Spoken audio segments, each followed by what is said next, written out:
Welcome back. SRSIT केचा Meerut आपका YouTube channel पर स्वागत है। BCA फोर्थ सेमेस्टर, सब्जेक्ट आपका ऑपरेटिंग सिस्टम और यूनिट सेकंड। टॉपिक है हमारा प्रोसेस कॉन्सेप्ट और इसमें आज हम पढ़ने वाले हैं प्रोसेस।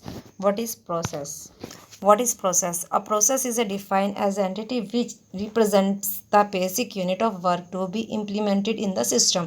आप जब भी कोई वर्क करते हैं, इम्प्लीमेंट करते हैं किसी भी वर्क का इन द सिस्टम में, तो हम उसे ही प्रोसेस बोलते हैं। जब हमने इनपुट दिया, प्रोसेस आप ऐसे समझ सकते हैं, आपने इनपुट दिया, उसकी प्रोसेसिंग हुई और आप उसका क्या गया, आउटपुट गया।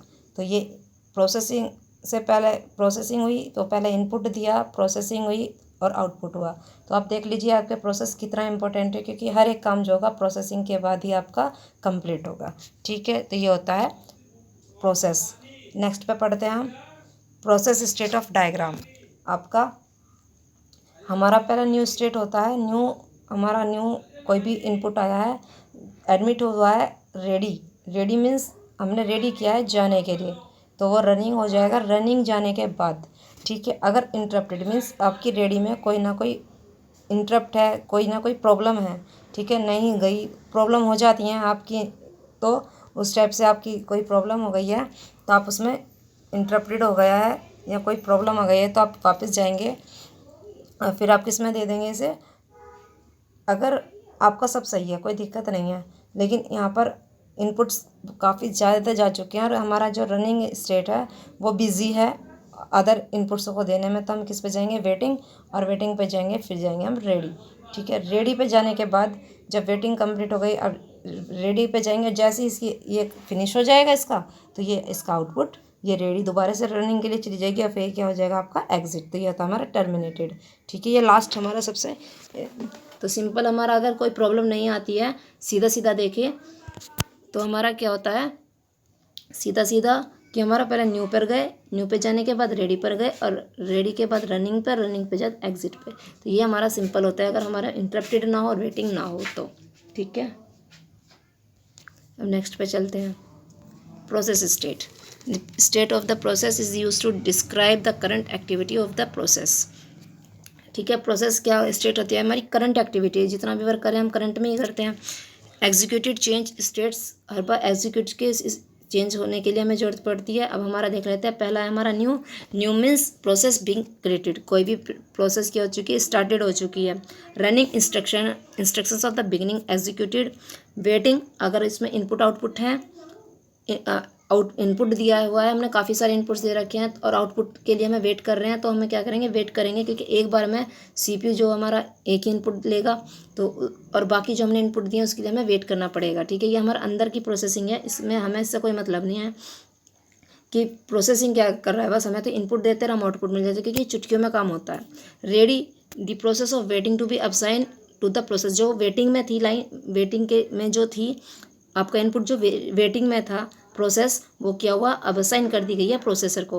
रेडी कि अब आपका प्रोसेस कंप्लीट, आपकी प्रोसेसिंग कंप्लीट हो जाएगी प्रोसेसर में जाने के बाद।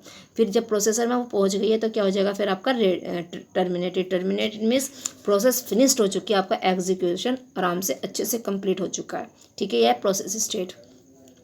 प्रोसेस शेड्यूलिंग क्या होती है, आप प्रोसेसिंग शेड्यूलिंग मीन्स आप समझ सकते हैं कि हम उस वर्क को किस टाइप से कर सकते हैं। हमने शेड्यूलिंग प्रीवियस क्लास में पढ़ी भी थी। The process scheduling is the activity of the process manager that handle the revolve of the running process from the CPU and the selection of the another process on the basis of the particular strategy। हम हर एक चीज़ पर अलग strategy लगाते हैं, like first come first out. ठीक है, first इस type से जो हमारी शेड्यूलिंग है, हम आगे नेक्स्ट क्लास में पढ़ेंगे और उसके बाद आपको ये क्लियर हो जाएगा। Process scheduling is the initial part of the multi programming में इसकी रिक्वायरमेंट आप कैसे समझ सकते हैं भाई, अगर एक ही प्रोसेसिंग हुई, एक ही प्रोसेसिंग है, एक ही इनपुट आया, एक ही आउटपुट, प्रोसेसिंग ही और एक आउटपुट चला गया, तो इसमें हमें कोई भी शेड्यूलिंग की ज़रूरत नहीं है। लेकिन हमारे मल्टी है ना, मल्टी है, हमें ये भी भेजना है, ये भी भेजना है, तो उसके लिए हमें क्या ज़रूरत पड़ती है, शेड्यूलिंग की ज़रूरत पड़ती है।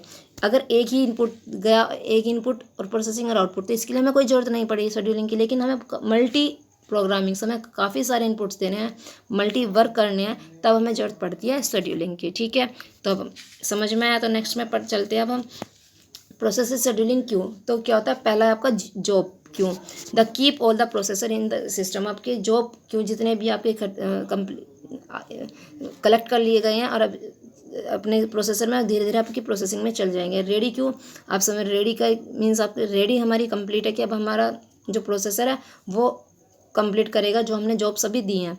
डिवाइस सीक्वेंस आप समझ सकते हैं कि डिवाइस में क्यों कैसे है कि डिवाइस में भी क्यों स्टेप बाय स्टेप, क्यों का मतलब होता है एक लाइन, क्यों का मतलब होता है कि आपकी ये लाइन बनी हुई है तो हर एक वर्क स्टेप टू स्टेप होगा। जॉब्स भी आपकी एक क्यू में लगी हुई हैं, रेडी क्यू भी आपकी एक क्यू में लगी हुई हैं और डिवाइसेस भी आपकी एक क्यू में लगी हुई हैं। ठीक है, नेक्स्ट पे आते हैं।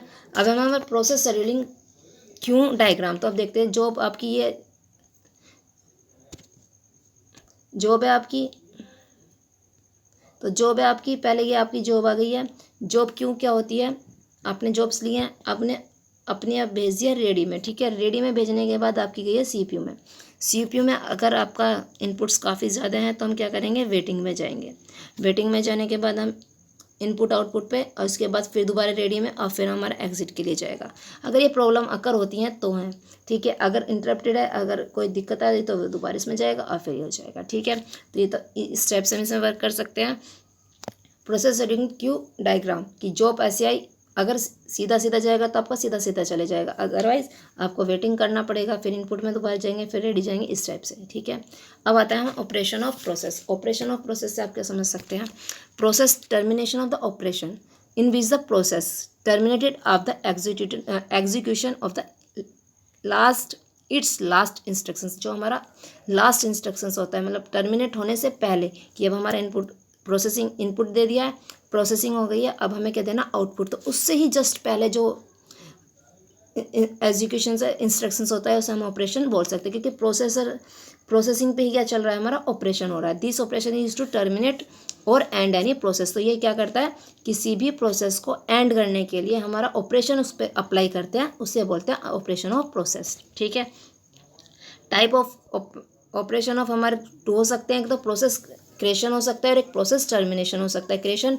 की स्टार्टिंग हुई है, टर्मिनेशन से आप समझ सकते हैं हमारा क्या हुआ है, स्टार्टिंग हुई है। स्टार्टिंग हुई है किसी भी चीज़ की, स्टार्ट हुआ है, और इससे आप समझ सकते हैं कि हमारा क्या हुआ है, एंड हुआ है। ठीक है, क्रिएशन स्टार्ट हुई है कोई भी प्रोसेसिंग, और टर्मिनेशन हमारा प्रोसेस जो हमने दिया था वो हमारा क्या हुआ है, फिनिश हुआ है।